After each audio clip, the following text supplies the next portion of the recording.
Bonsoir à toutes et à tous, il est 22 heures. Bienvenue dans cette nouvelle édition, voici les titres. Le président de la République est à Jeddah en Arabie Saoudite pour prendre part au 32e sommet ordinaire de la Ligue arabe.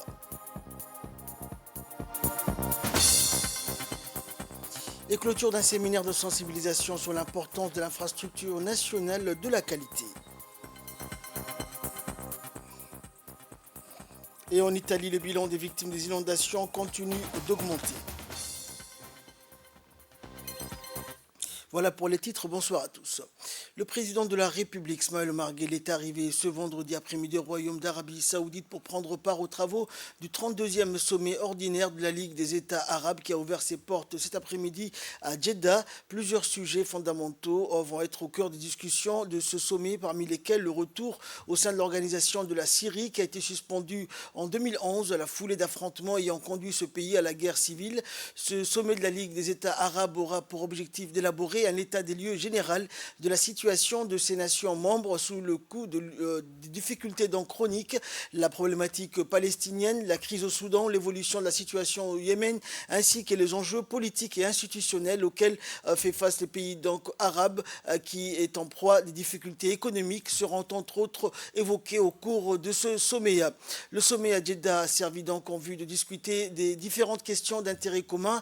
Il sera question également d'aborder plusieurs sujets dans l'agenda de ce sommet, la problématique palestinienne et l'impasse politique et institutionnelle auquel il est en proie, les difficultés économiques qui vont être évoquées donc au cours de ce sommet. Ce sommet qui est dédié également sous l'effet des mutations géostratégiques et des crises à répétition caractérisant de plus en plus le monde, un volet important de ces travaux à la réalisation d'une plus grande intégration de ces pays membres. Et lors de l'ouverture de ce 32e sommet de la Ligue des États arabes, le président de la République, Ismaël Omar Guelleh, a prononcé un important discours dont voici la teneur. Bismillahirrahmanirrahim. Alhamdulillahi Rabbil Alamin. والصلاة والسلام على أشرف الأنبياء والمرسلين وعلى آله وصحبه أجمعين. أخي حضرة خادم الحرمين الشريفين الملك سلمان بن عبد العزيز آل سعود ملك المملكة العربية السعودية الشقيقة صاحب السمو الملكي الأمير محمد بن سلمان بن عبد العزيز آل سعود ولي العهد رئيس مجلس الوزراء بالمملكة العربية السعودية الشقيقة أصحاب الجلالة والفخامة والسمو. C'est avec une grande joie que nous nous réunissons dans la ville de Jeddah, la mariée de la mer Rouge et la porte de lieux saintes. Permettez-moi, en commençant mon discours, d'exprimer mes sincères remerciements, appréciations et gratitude envers le Royaume d'Arabie Saoudite, frères, en tant que nation, gouvernement et peuple, pour l'accueil chaleureux et la générosité de l'hospitalité que nous avons reçue, ainsi que pour les préparatifs exceptionnels de ce sommet. Je tiens également à exprimer ma profonde gratitude à mes frères, son Excellence, le président Abdelmajid Tebboune, président de la République algérienne démocratique et populaire, pour les efforts louables qu'il a déployés pendant son mandat précédent, et mes remerciements vont également à son Excellence, le secrétaire général de la Ligue des États arabes et au secrétaire général pour leurs incessants efforts au service de l'action arabe commune. Vos Majestés, Vos Altesses, Vos Excellences, Mesdames et Messieurs, notre honorable Conseil s'est réuni dans des circonstances délicates et des défis interconnectés engendrés par les crises de plus en plus graves dans notre monde arabe, ainsi que par les changements régionaux et internationaux rapides. Il est clair que nous ne pouvons faire face à ces défis qu'à travers des positions arabes unifiées et cohérentes, reposant sur des nouvelles et efficaces stratégies et mécanismes de travail qui permettent de répondre aux aspirations des peuples arabes en quête d'unité et d'intégration à tous les niveaux, tout en contribuant à trouver des solutions pratiques pour les conflits qui affectent certains de nos pays, dont les innocents de notre nation en payent le prix.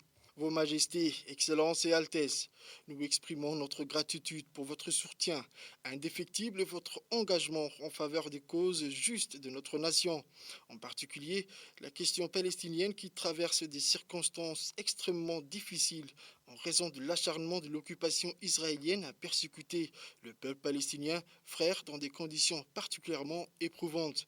Dans ce contexte, nous demandons à l'État hébreu de respecter le droit international humanitaire et de mettre fin aux crimes de guerre qu'il commet, de garantir une protection internationale pour le peuple palestinien, mais aussi de mobiliser les ressources arabes et intensifier les efforts en vue de l'établissement d'un État palestinien viable, conformément aux frontières du 14 juin 1967, avec Jérusalem-Est comme capitale selon les résolutions juridiques internationales pertinentes et l'initiative de paix arabe. En ce qui concerne notre cher pays frère, la Syrie, nous saluons son retour au sein du giron arabe, considérant cela comme une étape importante pour renforcer la coopération arabe commune. Nous apprécions les efforts arabes concertés déployés en particulier pour aider la Syrie à sortir de sa crise et mettre fin aux souffrances du peuple syrien frère qui ont duré ces dernières années. Quant au Yémen frère, nous réaffirmons notre soutien inconditionnel au peuple yéménite frère et à son leadership légitime à tous les niveaux. Nous exprimons notre optimisme quant à l'atmosphère de paix qui commence à se répandre dans la région, en particulier dans le contexte du rapprochement entre le Royaume d'Arabie saoudite et la République islamique d'Iran, ce qui a ravivé les espoirs de réduction des tensions au Yémen et du renforcement de la sécurité et de la stabilité régionale. Dans ces contextes, nous saluons les efforts du gouvernement du Royaume pour revitaliser le processus politique et parvenir à une solution politique globale et durable conformément aux références convenues et sous la supervision des Nations Unies. ونشيد في هذا السياق بجهود حكومة المملكة لإحياء. Et poursuivant son discours lors de ce 32e sommet de la Ligue des États arabes, le président de la République est revenu sur la situation dans la région, notamment la crise au Soudan et la situation en Somalie. Réécoutons le chef de l'État. تطورات الوضع في جمهورية السودان الشقيقة. En ce qui concerne les développements en République soudanaise voisine, nous réaffirmons notre profond souci pour la sécurité et la stabilité du Soudan et l'intégrité de son territoire. Nous saluons également les efforts locaux, régionaux et internationaux visant à mettre fin aux hostilités et à créer les conditions propices à un dialogue politique inclusif. Nous tenons à souligner les discussions au cours à Jeddah entre l'armée soudanaise et les forces de soutien rapide sous l'égide du Royaume d'Arabie saoudite frère et des États-Unis d'Amérique. En tant que membre du comité des médiations dans la crise soudanaise, la République de Djibouti poursuit ses efforts de coordination des positions avec les autres pays médiateurs engagés dans cette médiation ainsi qu'avec les pays arabes. Nous soulignons l'importance de l'union des efforts de tous pour mettre fin à la crise le plus rapidement possible. En ce qui concerne la Libye voisine, nous réaffirmons notre soutien total aux efforts déployés pour mettre fin à la crise libyenne par le biais des règlements libyens qui réalisera la réconciliation nationale, permettrait la tenue d'élections dans le plus bref délai, préserverait l'unité et la souveraineté de la Libye et préserverait également ses ressources, répondant ainsi aux inspirations de son peuple frère en matière de sécurité, de stabilité et de prospérité. Concernant le développement en Somalie, nous saluons les atmosphères d'ouverture et de stabilité politique qui commencent à se manifester dans ce pays frère. Nous saluons également les efforts déployés par le gouvernement du président Hassan Sheikh Mohamoud pour améliorer les conditions économiques, sociales et de sécurité. Dans le même temps, nous soulignons que la Somalie a toujours besoin du soutien de ses frères et de leurs appuis pour réaliser les aspirations de son peuple en matière de sécurité, de stabilité et de développement. Vos Majestés, Excellences et Altesses, dans cette période difficile et délicate de notre histoire arabe, nous avons besoin d'une pause sérieuse et sincère pour réfléchir à l'état de la nation et à ses réalités bouleversantes, afin de prévenir les risques qui ne cessent de complexifier et de renouveler notre détermination à défendre les droits de nos peuples et à préserver leurs ressources et leur dignité. Nous sommes emplis d'espoir et d'optimisme sous l'égide du Royaume d'Arabie saoudite, notre pays frère qui dirige les efforts de coopération arabe commune en partant de son poids et de son rôle pionnier ainsi que de son engagement habituel en faveur de l'unité et de la défense des causes de la nation. En conclusion, je tiens à exprimer mes sincères remerciements et ma reconnaissance à l'égard du Royaume d'Arabie saoudite frère, son roi, son gouvernement et son peuple pour avoir accueilli ce sommet et l'avoir bien préparé. Prions le Tout-Puissant de couronner nos travaux des succès et de nous accorder la réussite afin que nous puissions tous œuvrer pour le bien et le salut. Que la paix soit sur vous, ainsi que la miséricorde d'Allah et ses bénédictions. وفي الختام أجدد الإعراب عن وافر الشكر والتقدير. Et le 32e sommet ordinaire de la Ligue des États arabes a ouvert donc ses portes aujourd'hui à Jeddah en Arabie Saoudite. Plusieurs chefs d'État et de gouvernement y prennent part, dont le président de la République Ismaël Omar Guelleh. Pour plus de détails concernant ce sommet, ses tenants et aboutissants, regardez donc ce reportage signé Aouabdi. Le président de la République, son Excellence M. Ismaël Omar Guelleh, a pris part cet après-midi à Jeddah, au Royaume d'Arabie Saoudite, aux travaux du 32e sommet ordinaire de la Ligue arabe.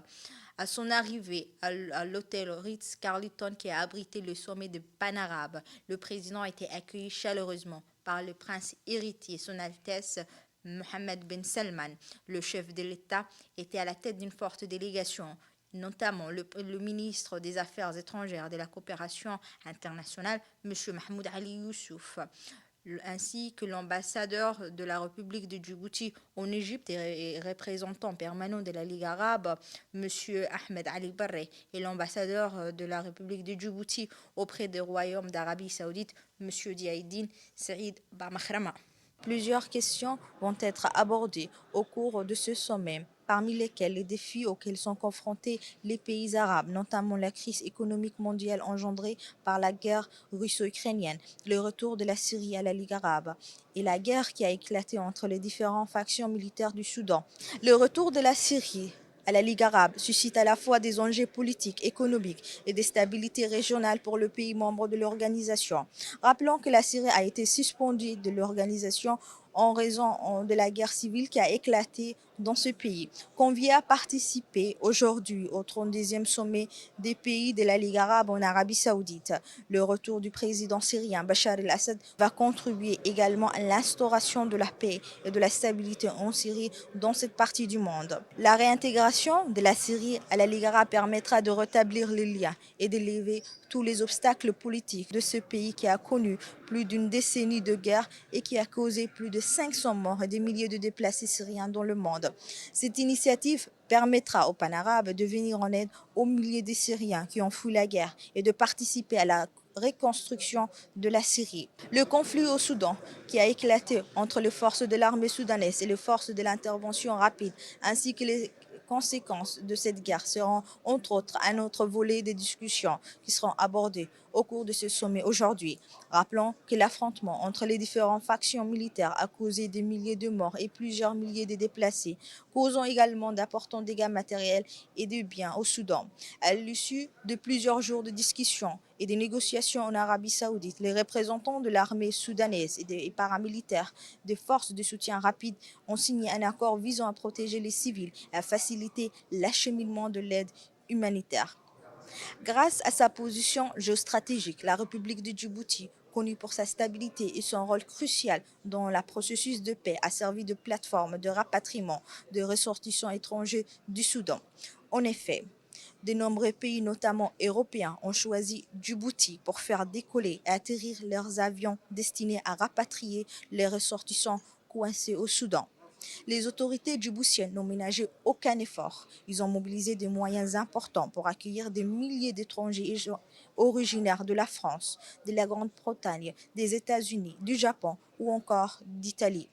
Le 32e sommet des pays de la Ligue arabe intervient dans un contexte particulier où il est nécessaire d'un renforcement de coopération entre le pays arabe et la mise en place d'une solidarité politique, économique, sécuritaire qui garantit une stabilité, le maintien de la paix, mais aussi la résolution des conflits entre les pays pan-arabes.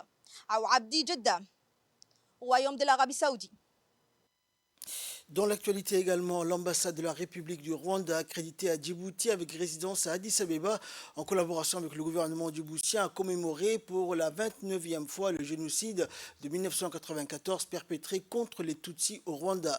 Sous le thème Mémoire, Unité, Renouveau, la commémoration est un appel à tous les pays d'Afrique ou d'ailleurs les organisations continentales concernées et les organisations de la société civile à s'engager de nouveau à prévenir et à lutter contre les génocides, en particulier contre les discours de de haine et autres crimes connexes qui peuvent conduire à des violations des droits de l'homme et des libertés fondamentales. Plus important encore, la commémoration est l'occasion de rendre hommage aux victimes du génocide contre les Tutsis, de témoigner notre solidarité avec les survivants et de condamner les différentes facettes du discours de haine, de l'idéologie génocidaire et du déni du génocide et d'autres crimes contre l'humanité. La journée a été marquée par un nombre important d'activités, notamment l'observation d'une minute de silence en hommage aux victimes, en solidarité avec les survivants, en reconnaissance à tous ceux qui ont contribué à mettre fin au génocide, suivi d'une cérémonie d'allumage de la flamme d'espoir, flamme qui symbolise le renouveau et l'espoir de toute une nation, projection également d'un film documentaire sur l'histoire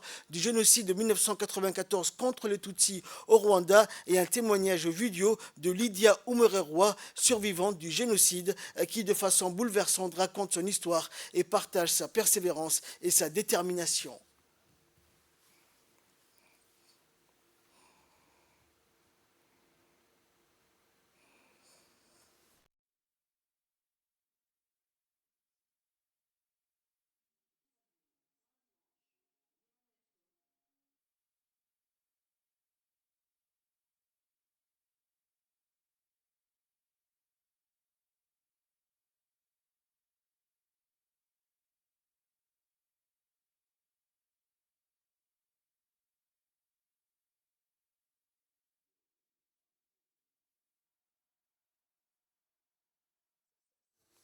Écoutons à présent l'intervention du représentant du ministère djiboutien des Affaires étrangères. Le ministre n'a pas pu être présent aujourd'hui car il est en mission à l'étranger. Il aurait aimé être à vos côtés comme chaque année, car cette commémoration a lieu à Djibouti chaque année depuis plusieurs années maintenant. Et je voudrais vous dire à quel point nous sommes solidaires et que ce génocide des Tutsis ne concerne pas uniquement le Rwanda, il concerne l'humanité tout entière. C'est un fardeau que nous portons tous avec vous. Il est important de ne pas oublier afin d'éviter que des crimes pareils ne se reproduisent. Madame l'ambassadrice, la renaissance sociale, politique, économique de votre pays, unanimement saluée, et cette reconstruction n'aurait pas été possible sans l'accomplissement de notre devoir de mémoire que vous êtes en train de témoigner encore une fois cette année aujourd'hui.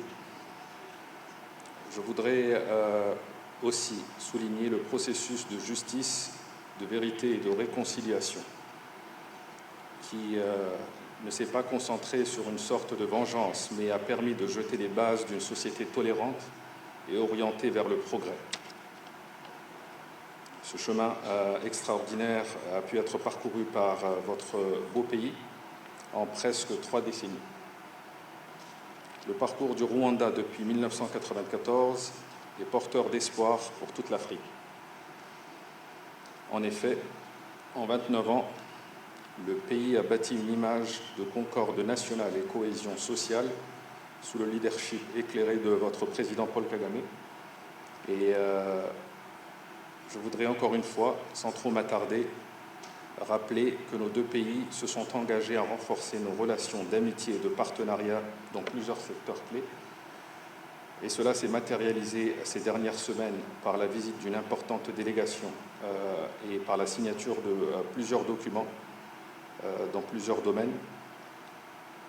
Et d'autres sont en cours de finalisation et devraient bientôt être signés. Le dernier jour du premier séminaire national de sensibilisation de haut niveau sur l'importance de l'infrastructure nationale, de la qualité pour l'économie, l'industrie et la société, a vu donc les participants qui se sont réunis une fois de plus au Palais du Peuple avec un sentiment d'anticipation.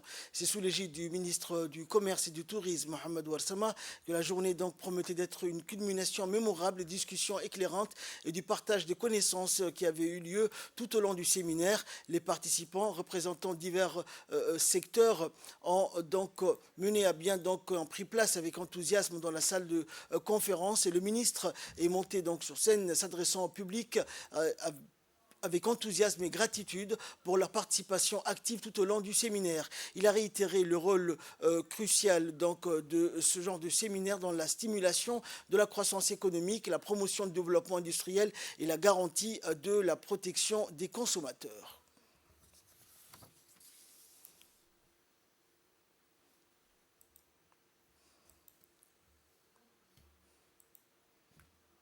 Écoutons à présent l'intervention du directeur de l'Agence djiboutienne des normes et de la qualité.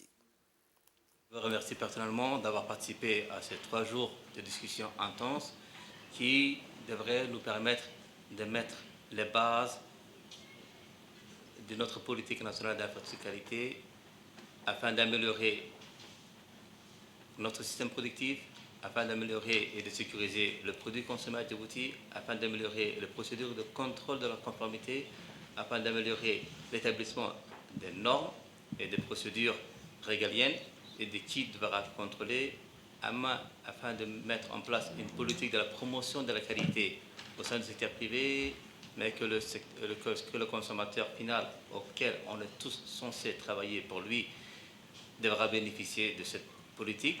L'ADN a été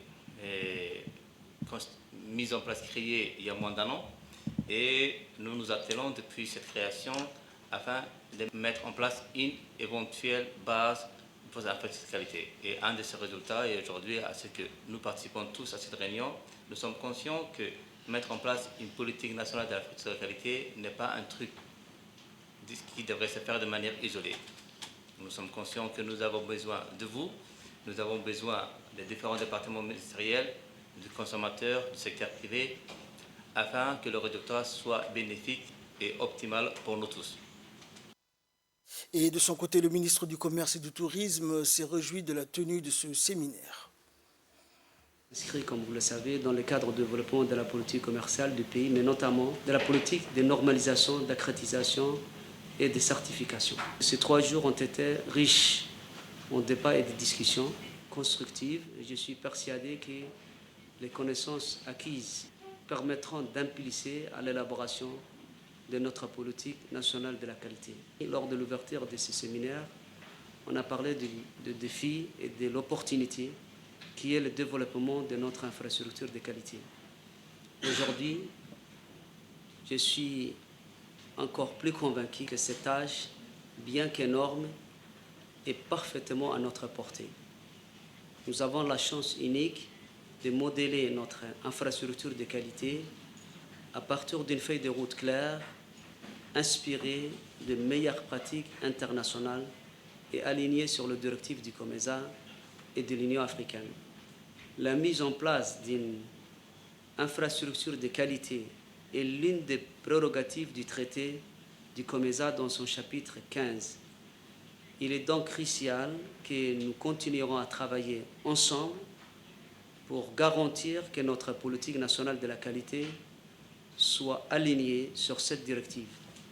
Cela permettra non seulement de renforcer l'économie de Djibouti et de protéger les consommateurs, mais aussi de promouvoir notre intégration régionale et notre participation au commerce intra-africain. En conclusion, la clôture de ces séminaires marque non pas une fin, mais plutôt une début, une nouvelle étape, passionnée dans notre quête de qualité. C'est une invitation à tous les acteurs à intensifier leurs efforts, à collaborer de manière proactive et à contribuer à la réalisation de notre vision commune d'un Djibouti synonyme de qualité, d'excellence. Djibouti a accueilli donc cette semaine un groupe de touristes aventuriers programmé par le célèbre tour opérateur allemand Abenteuer Tauren, spécialisé depuis plus de 20 ans dans l'organisation des voyages d'aventure et représenté à Djibouti par l'opérateur touristique d'aventure Ali Liaka. La cérémonie donc d'accueil a été effectuée par le ministre du Commerce et du Tourisme, accompagné des hauts cadres de son département. Ce groupe de touristes d'aventure, donc comprenant 16 caravanes composées de 25 personnes représentant 5 nations différentes. Ce groupe de caravaniers a débuté donc son voyage depuis l'Europe en passant par la Turquie, le Moyen-Orient avant d'arriver à Djibouti. Ce groupe programme également de poursuivre son périple à travers l'Éthiopie, le Kenya, l'Afrique australe et finir son parcours en Afrique du Sud. Ce passage à Djibouti a été l'occasion pour les passionnés d'aventure de partir à la découverte de nombreux sites touristiques aussi de par sa position géostratégique entre l'Afrique et le Moyen-Orient, Djibouti constituant une porte d'entrée pour les pays du continent africain.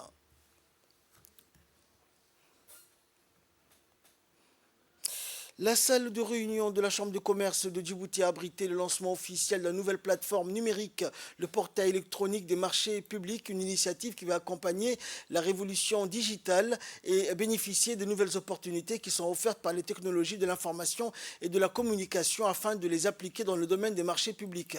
À travers ce portail, les opérateurs privés et les administrations publiques auront accès aux informations, ainsi les appels d'offres, mais également les attributions des marchés, tout comme les statistiques seront désormais plus accessibles à un plus grand nombre. La création de ce portail électronique des marchés publics marque ainsi les premières étapes de la dématérialisation pour l'e-procurement dont les travaux débuteront en 2024. Cette dématérialisation de la commande publique s'inscrit dans un cadre plus général de la réforme des marchés publics actuellement en cours afin de rendre la commande publique plus efficace et plus transparente. Surtout apporter aussi plus de transparence dans la gestion de la commande publique. Ce portail offre, dans un premier temps, je le disais, à titre informatif, l'ensemble des avis en cours, mais aussi ceux réalisés au cours de différentes années, à travers des statistiques que les gens pourront essayer de consulter. Ensuite, il offre aussi l'accès à un certain nombre de documentations nécessaires à la préparation des marchés publics, les dossiers types des différents types d'appels d'offres, l'accès à la réglementation en cours, parce que ça aussi important, beaucoup ne disposent pas du même niveau d'information. Donc je pense que c'est une étape importante dans l'amélioration de la gouvernance, dans la transparence de la commande publique. Aujourd'hui, nous avons participé à une réunion sur le lancement du portail du marché des commissions. Ceci a été organisé par la commission des marchés, le secrétariat général du gouvernement, l'ANSI, l'Agence nationale du système d'information, ainsi que la Chambre de commerce. Et ce portail va permettre au public de connaître tous les appels d'offres, toutes les informations nécessaires sur le marché public djiboutien. Et c'est une excellente initiative et nous souhaitons bonne chance à ce portail.